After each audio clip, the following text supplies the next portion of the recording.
సహా జాతీయ కవులకు సభలో ఆసీనులైనటువంటి ఎందరో మహానుభావులు అందరికీ వందనాలు. కవిత శీర్షిక వలస జీవి. ఊరు విడిచిపోవటం వలసైతే అమ్మే తొలి వలస జీవి. సొంతింటిని వదలడం మరణమైతే అమ్మే తొలి జీవోత్సవం. జొన్నలకు బియ్యం బదులు ఇవ్వటం మారకమైతే అమ్మ జీవితం ఒక వస్తు మార్పిడి. పైసా రాకున్నా పని చేయటం వెట్టి అయితే అమ్మ జీవితం అంతా వెట్టి చాకిరి. మృత్యు కేకల మధ్య ప్రసవ గీతం అమ్మ తప్ప ఇంకెవరు రాయగలరు?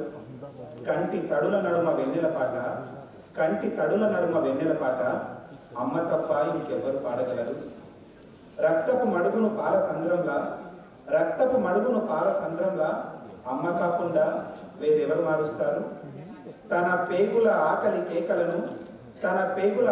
కేకలను బిడ్డల త్రేన్పులతో చల్లార్చుకోవటం అమ్మకే సాధ్యం. తన గుండెల చీకటి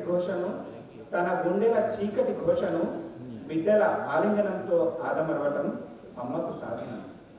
ఇన్ని చేసినా నాన్న చేత తిట్లో తన్నులో తినటం, అవమానాలను దిగమింగటం తప్ప అమ్మకి ఏం తెలుసు? కలో గంజో ఉడకబెట్టడం, బిడ్డల్ని సారి సవరించడం, తనని కన్నోళ్లు గుర్తొచ్చినప్పుడు కొంగు అడ్డం పెట్టుకొని ఏడవటం, తన బిడ్డలు దూరమైనప్పుడు కన్నీళ్లను గుడ్లలోని కుక్కేసుకోవటం తప్ప అమ్మకి ఏం తెలుసు? మనవరాలను ఆడించి పట్టెడు అన్నం కోసం పంచన చేరటం, ఆత్మాభిమానాన్ని అంతరాత్మలో పాతేసి కొడుకులు కోడలను సహించడం తప్ప అమ్మకేం తెలుసు?